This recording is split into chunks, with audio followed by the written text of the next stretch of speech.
قرآن اسے جھنجھوڑ جھنجھوڑ کر اعلان کر رہا ہے، اے اپنی دولت پر پھولے نہ سمانے والے، اے زمین پر پیر پٹک پٹک کر کے چلنے والے، اپنی دولت پر اترانے والے، اپنی زمین و جائیداد پر ناز کرنے والے، اولاد کی تعداد پر اترانے والے، جب تو دنیا سے جائے گا تو کیا لے کر کے جائے گا؟ حضرات دنیا میں ہمارے نصیب کا کیا ہے؟ تو علماء کرام فرماتے ہیں دنیا میں ہمارے نصیب کا ہے تو وہ کفن ہے۔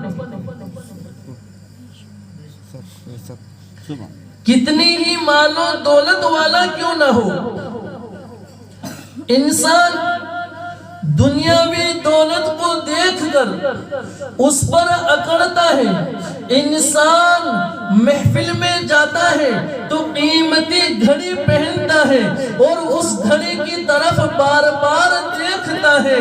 اور اس کی طرف دوسرے بھی متوجہ ہوتے ہیں، اور حضرات جب وہ محفل میں جاتا ہے، اچھے فنکشن میں جاتا ہے تو قیمتی لباس پہنتا ہے اور اپنے لباس کو خود بھی دیکھتا ہے اور دوسرے بھی اس کی طرف متوجہ ہوتے ہیں، مگر جب موت کا وقت آتا ہے اس کے قیمتی گھڑی کو اتار لیا جاتا ہے، اس کے قیمتی لباس کو اتار لیا جاتا ہے، اس کے بریسلیٹ کو اتار لیا جاتا ہے، اس کے قیمتی سامان نکال لیے جاتے ہیں، غرض کے جتنے بھی دنیاوی چیزیں ہیں تمام چیزوں کو کھول دیا جاتا ہے۔ اگر وہ دنیا سے اپنے نصیب کا لے کر جاتا ہے تو صرف اور صرف کفن لے کر کے جاتا ہے۔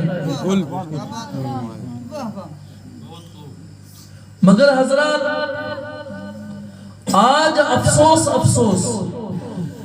انسان دنیا میں اس قدر الجھ چکا ہے کہ انسان اپنی موت کو فراموش کر چکا ہے۔ عزیزان گرامی، ایک وقت آنے والا ہے کہ موت کا فرشتہ ہمیں پکڑنے والا ہے اور ہمارے بدن سے ہماری روح جدا ہونے والی ہے۔ حضرات ہماری گردن پر موت کی تلوار لٹکی ہوئی ہے مگر انسان موت سے غافل ہو گیا ہے۔ عزیزان گرامی، انسان موت سے غافل ہوتا جا رہا ہے۔ مرنا ہر شخص کو ہے، موت سے کوئی بچ نہیں سکتا ہے۔ حضرات محترم، مگر افسوس افسوس اس حقیقت کو جانتے ہوئے انسان گناہوں میں ملوث ہو رہا ہے، گناہوں کے قریب جا رہا ہے۔ حضرات موت کا فرشتہ انسان کو روزانہ 70 مرتبہ دیکھتا ہے۔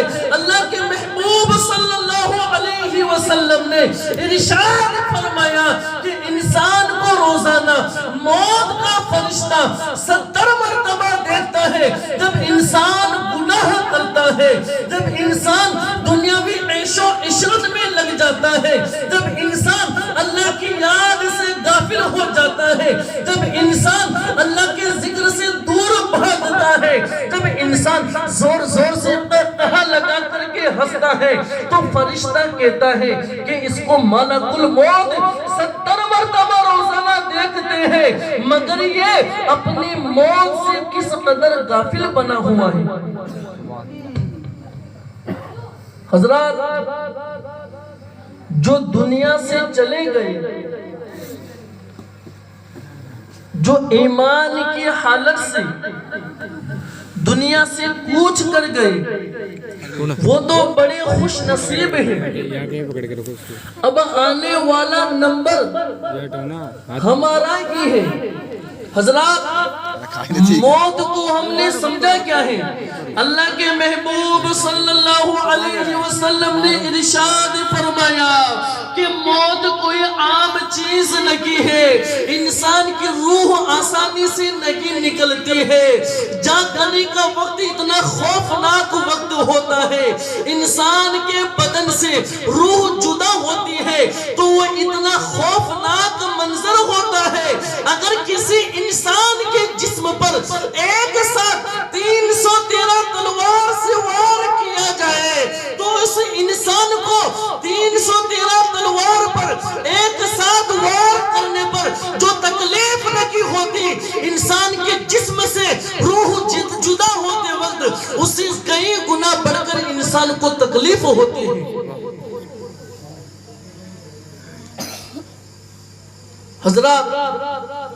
حضرت کعب بن احبار سے حضرت عمر فاروق اعظم رضی اللہ تعالی عنہ نے دریافت فرمایا، اے کعب بن احبار، تم یہ بتلاؤ کہ موت کا وقت کتنا خوفناک ہوتا ہے۔ عزیزان گرامی،